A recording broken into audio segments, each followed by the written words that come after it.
We want the world to be better. It's an inside job. And how we develop our moral identity, it is enacted through your choices. Hello and welcome to Up Close and Personal Season 2 here at InvokED Studios, where we dive deep into the heart of leadership, collective action and education equity. I'm your host, Rangan. Our guest today is Dr. Subramanian Rangan, whose introduction, if I do wholeheartedly and genuinely, would take half my interview slot. He's a professor of strategy and management at INSEAD Business School and also an expert in global strategy and capitalism. Dr. Rangan, welcome to the show. Thank you. I have all these notes, but before I even get to those, tell me about Society for Progress. What made you, what made you start it? What did it feel working with like fellow scholars, towards a collective action? Yeah. So I grew up in India, and even as a child, I think by the age of 13 or 14, I knew that I wanted to serve. I wanted to serve my community, my country.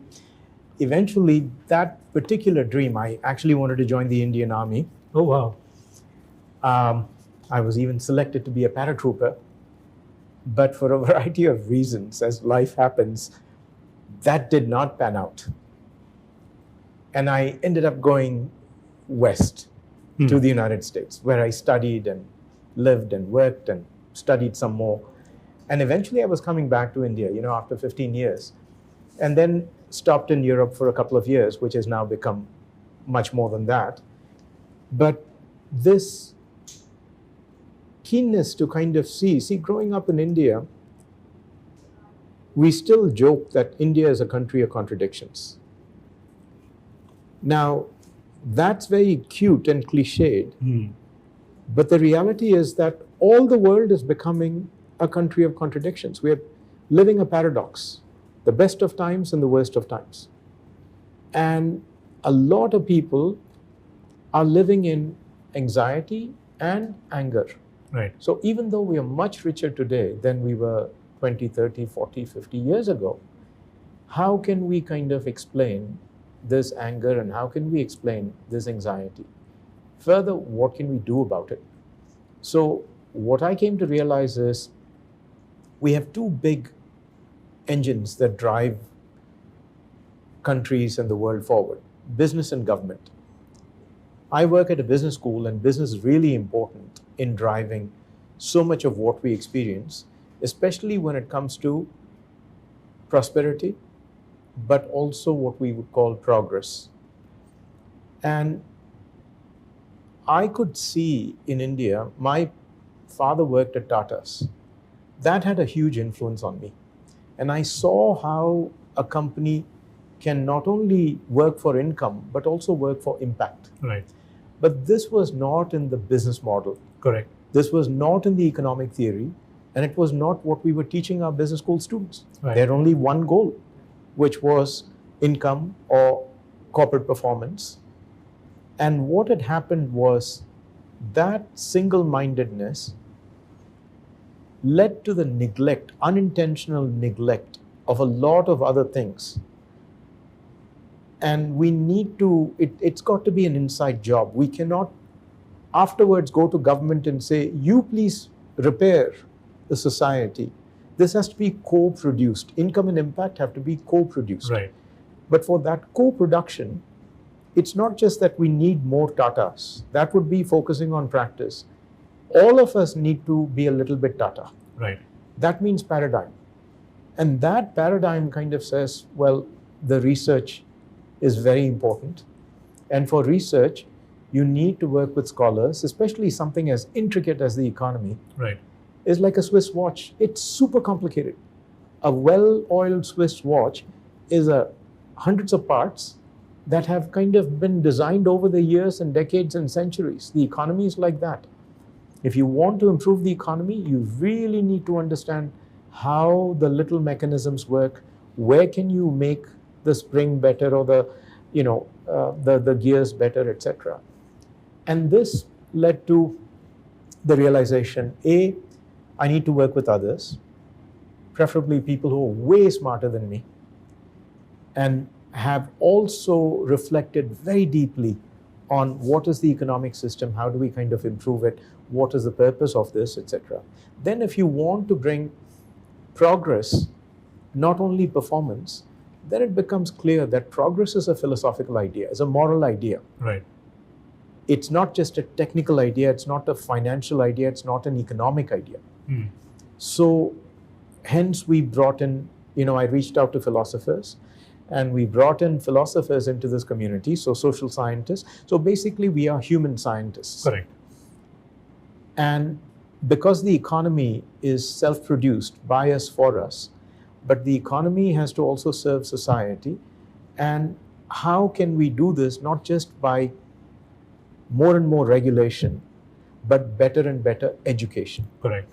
So in my book, education is a more promising avenue Right.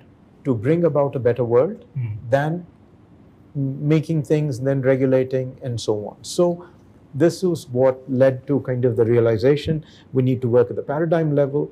For this, we need a community, Right. and this has to be a community of scholars.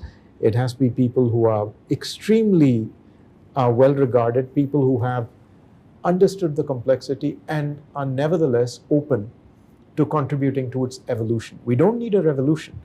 The economic system works really well in so far as income is concerned. But in terms of impact, if we want to kind of go beyond profit to also people and planet, then we need theories of integration. And that theoretical journey is what led to the creation of the Society for Progress in 2013. Right. And now it's been more than 12 years. Right. We've just completed phase 1. And this year, we will launch phase 2 of the society, going from abstract to applied. Okay. So that's briefly, how this came about. And I feel so privileged to have done this. And I'm so glad that I did it when I did. Generally, that's quite inspiring. But one thing I want to double click on is you made a point about, how we leave a world for tomorrow, right? It's about what we are working towards. I was watching your talk at the Murphy Institute. Yeah. And you're talking about the doomsday clock. Yeah. And you said how it got reset to 90 seconds. Yeah. In this fairly, let's say, where we are all doubting and, we are second guessing what tomorrow looks like, what is leadership is in this day and age? So I think it's very important that we realize that we're at a moment of choice, not at a moment of prediction. This is not a forecasting exercise. What faces us is a cultural, moral choice. What kind of world do we want to inhabit, to enact every day, and leave for our successors? Right. So this is a moment of choice. It's not a moment of wait and see. Right.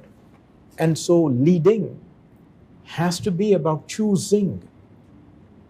And choosing is about our identity, our moral identity. Who are we? Who do we want to become? Human beings are perfectible. Right. We are born maybe as savages, Right. but thanks to the grace of education, thanks to the grace of family and community and love and fellowship, we are civilized. Once we are civilized, once we become adults, then you have to choose what role will you play in this venture. And this is a venture which is shaping humanity. We are man, human, and then there's humanity. Right. Humanity is a work in progress. And in the last century, we were very much into material success. In this century, I think leading has to integrate the moral success into that. Is it material success just for a few, which includes people who went to college? What about people who did not go to university? Right. Or what about future generations? Or what about nature? The fish in the ocean or the trees in the forest. Who speaks for that fauna, for that flora? Right. And we have to choose. So leading, even in this high-paced, it's not about AI. AI is exogenous. Right. It is coming from some accidents and some discoveries. But it's actually about shaping what kind of world so that we have BI, beneficial intelligence. And that's what leading has to be. It has to start by saying what kind of society And for me, right now, that choice is about fairness. Number one, we are not building a fair society, and that's what leads to the anger. Secondly, we've got to recenter on well-being and not only on wealth. In the last century, leading was about wealth creation, prosperity, etc. In this century, we still need wealth, but well-being is way more important. You cannot purchase well-being. There is no market. You have to auto-produce it. And well-being is a function of families and communities and relationships. And so what we realize in this is that money may be the currency of the economy, but time is the currency of life. Leaders have to reshape that. And finally, of course, sustainability and regeneration.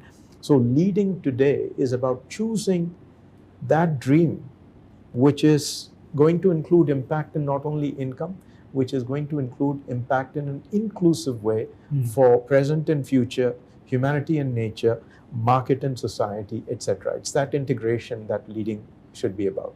On the point of integration, how do you think platforms like InvokED can benefit the ecosystem? Yeah.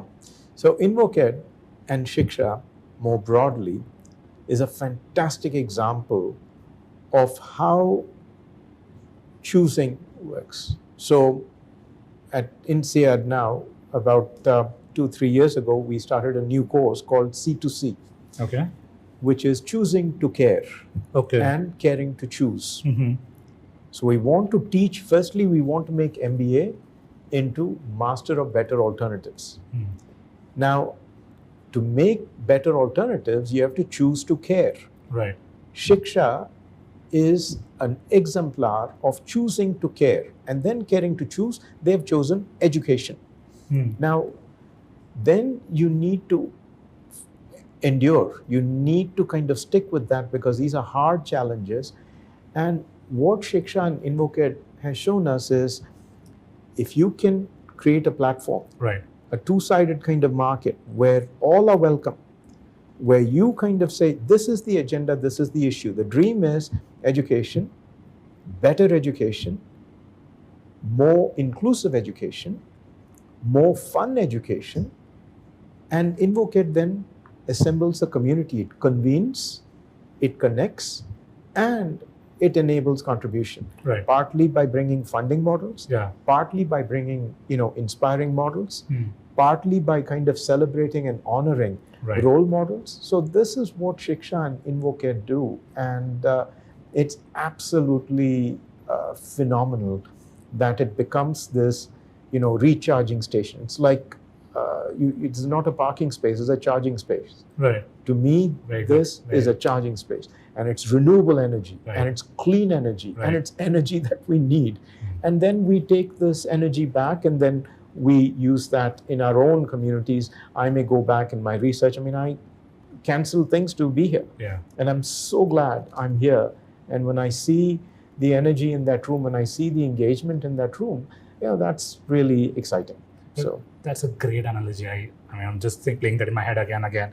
But on the point of, the folks here at InvokED, we have done a small twist where there are a few questions for you. Sure. What I would like you to do is if you could just choose one random check from any of these bowls. And if you could just read the question aloud and answer it, that'll be really helpful.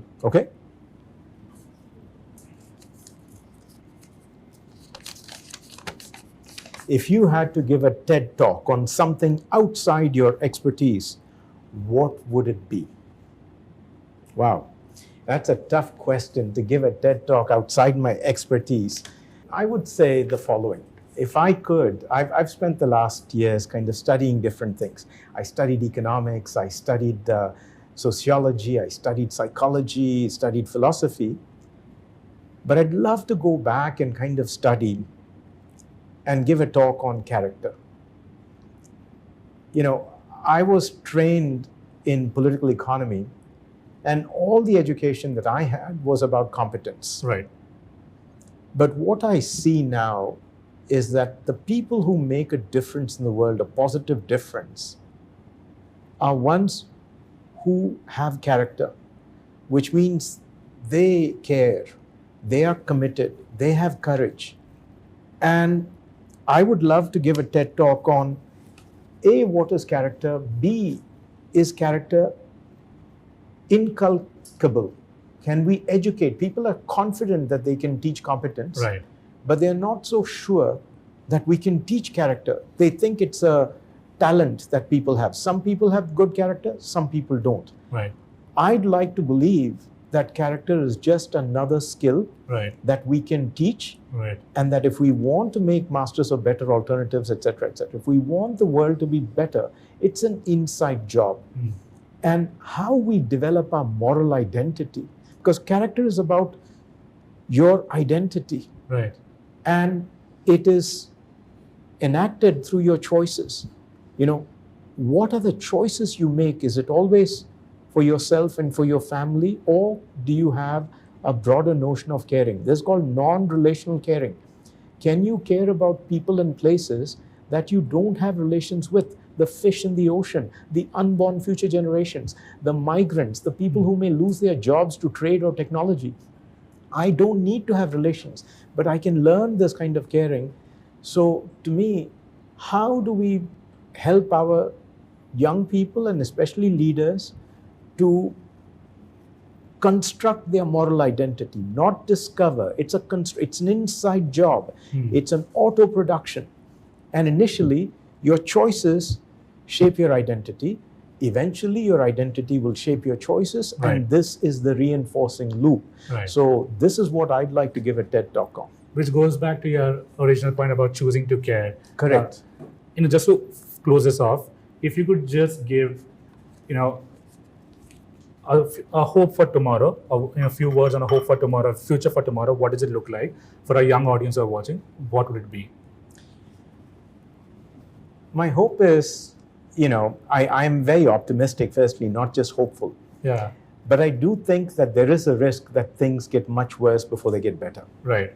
If we want to avoid, so in 100 years, I'm very optimistic. But what happens in the next generation? And this is a moment for each of us to really choose. And choose to show up with humility. So we have to be hungry, but also humble. Correct. Embrace contradictions. And show up, get activated on something. Find a community where you have kindred spirits that you can walk with, because it's much more fun to do a hackathon or to do an InvokED when you create that community. So the starting point is care, but the next point is community. After that, it has to be content. You have to prepare. To care is to prepare. If you don't know what you're talking about, whether it is K through 12 education, whether it is early childhood, whether it is learning through play, whether it is including marginalized communities, whether it is better infrastructure for school, any topic, if you care, you must prepare. You must go through. Why is this hard? Why has this not already been done? What would I do about it? Why will I fail? What kind of pre-mortem? Whose, mentorship or kind of guidance and input do I need? Whose consent do I need? Is it a government regulator? Is it a family? Is it a parent? Is it the students themselves? So this is how we go from caring to community to content, and then you kind of do the work and you can have your contribution. Yeah. Not change, contribution. Again, humility comes in. People want to change the world. I think we should just focus on contributing to the world. The world will change as a consequence. That is an indirect kind of thing. So that's what my hope is. I hope you get activated, ignited, liftoff will happen. That's a fantastic message. I couldn't stop smiling. Genuinely, I'm just so much in awe. Like, I could listen to you talk for hours, and I'm slightly envious of students at NCR Business School. They get to see your lectures. Generally, if I had more time, I'd ask you 100 different questions. I'm a student of economics. There's so many questions I would like to ask you about your thought process on economics or your books and everything. But unfortunately, it is what it is. Thank you so much for your time. Your stories, your insights, even your wisdom means a lot to me personally, to the team here, and of course to the audience. Thank you so much for audience for tuning in. Stay connected, keep the dialogue going, and we'll see you in the next episode. Thank you, sir. Thank you so much. It was great. Pleasure. Genuinely, yeah.